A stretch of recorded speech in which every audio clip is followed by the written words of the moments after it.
Praise lord. అందరికీ ప్రభువైన యేసుక్రీస్తు నామంలో నా హృదయపూర్వక వందనాలు. ఈరోజు బైబిల్ గ్రంథం నుంచి 185వ పాఠం నేర్చుకుందాము. ఈ 185వ పాఠం పేరు యేసు చివరి పస్కాను ఆచరించే సమయం దగ్గర పడింది. ఈ పాఠంలోని విషయాలన్నీ మనం బైబిల్ గ్రంథంలో మత్తయి సువార్త 26వ అధ్యాయము, మార్కు సువార్త 14వ అధ్యాయము, అలాగే మత్తయి సువార్త 14వ అధ్యాయము, లూకా సువార్త 22వ అధ్యాయంలో చూడవచ్చు. ఈ పాఠంలో రెండు విషయాలు తెలుసుకుందాం. యేసును అప్పగించడానికి ఇస్కరియోతు యూదా డబ్బు తీసుకున్నాడు. రెండో విషయం, ఇద్దరు అపోస్తులు పస్కా ఏర్పాట్లు చూసుకున్నారు. ఈ రెండు విషయాల గురించి ఇప్పుడు ఈ పాఠంలో తెలుసుకుందాం. మత్తయి సువార్త 26వ అధ్యాయం 2వ వచనంలో ఉన్న విషయాలను తెలుసుకుందాం. యేసు ఒలీవల కొండ మీద తన భవిష్యత్ ప్రత్యక్షత గురించి, వ్యవస్థ ముగింపు గురించి అపోస్తులు అడిగిన ప్రశ్నకు జవాబు ఇవ్వడం పూర్తయింది. నీసాను 11 మంగళవారం రోజున యేసు తీరిక లేకుండా గడిపాడు. రాత్రికి ఆయన అపోస్తులు బేతనియాకు తిరిగి వెళ్తున్నారు. బహుశా ఆ సమయంలో యేసు వాళ్లకు ఇలా చెప్పి ఉంటాడు: ఇక 2 రోజుల్లో పస్కా పండుగ వస్తుందని, మానవ కుమారుణ్ణి కొయ్యి మీద శిక్షించడానికి ఆయన్ని శత్రువుల చేతికి అప్పగిస్తారని మీకు తెలుసు. మంగళవారం రోజున ఆయన మతనాయకుల్ని అందరి ముందు ఖండించాడు. వాళ్ళ చెడుతనాన్ని బయటపెట్టాడు.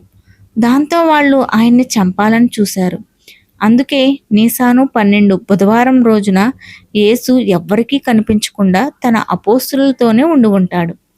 తర్వాతి రోజు సాయంత్రం సూర్యాస్తమయంతో మొదలయ్యే నీసాను 14న తన అపోస్తులతో కలిసి పస్కా ఆచరించడానికి ఏ ఆటంకము రాకూడదని ఆయన అలా చేశాడు.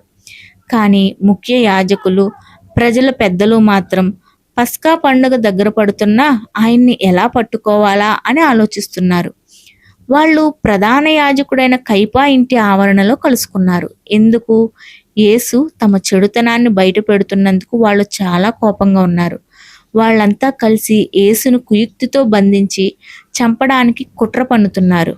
మరి వాళ్ళు ఎప్పుడు ఎలా ఆయన్ని పట్టుకుంటారు? పండుగ సమయంలో వద్దు, లేదంటే ప్రజల్లో అలజడి రేగుతుంది అని వాళ్ళు అనుకున్నారు.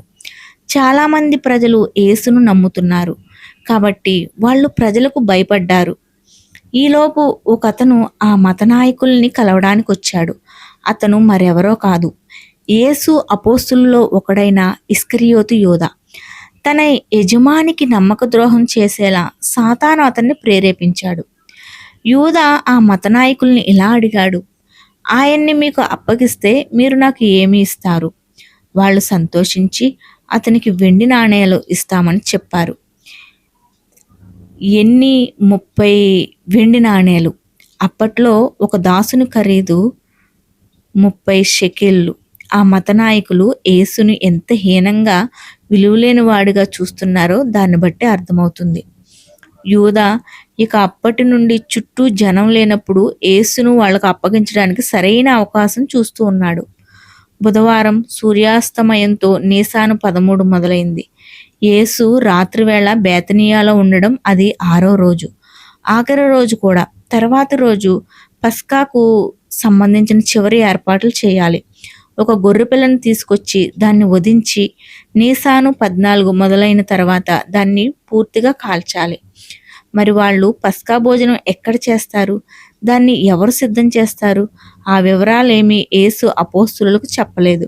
అందుకే యూదా ఆ వివరాల్ని ముఖ్య యాజకులకు చెప్పలేకపోయాడు. బహుశా గురువారం మధ్యాహ్నం పేతురు యోహానులను బేతనియా నుండి పంపిస్తూ యేసు ఇలా చెప్పాడు: మీరు వెళ్ళి మనం తినడానికి పస్కా భోజనం సిద్ధం చేయండి. అప్పుడు వాళ్ళు, మమ్మల్ని ఎక్కడ సిద్ధం చేయమంటావు అని అడిగారు. ఆయన వాళ్ళకు ఇలా చెప్పాడు: మీరు నగరంలో అడుగుపెట్టినప్పుడు నీళ్లకుండ మోసుకెళ్తున్న ఒక అతను మీకు ఎదురవుతాడు. అతను వెళ్ళే ఇంటికి మీరు అతని వెనక వెళ్ళండి. వెళ్ళాక ఆ ఇంటి యజమానునితో, నేను నా శిష్యులతో కలిసి పస్కా భోజనం చేయడానికి గది ఎక్కడుంది అని బోధకుడు నిన్ను అడుగుతున్నాడని చెప్పండి. అప్పుడు అతను కావలసిన వస్తువులన్నీ ఉన్న పెద్ద మేడగది చూపిస్తాడు. అక్కడ పస్కా సిద్ధం చేయండి అన్నాడు. ఆ ఇంటి యజమాని ఖచ్చితంగా యేసు శిష్యుడే అయ్యుంటాడు. పస్కా కోసం యేసు తన ఇంటిని అడిగితే బాగుండని అతను ఎదురు చూస్తూ ఉండవచ్చు.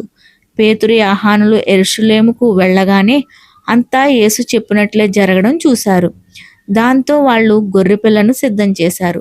అలాగే యేసుకు 12 మంది అపోస్తలులకు అంటే మొత్తం 13 మందికి సరిపోయేలా పస్కా భోజన ఏర్పాట్లు చేశారు. విన్నారు కదండి, ఈ పాఠం ఇంతటితో పూర్తయింది.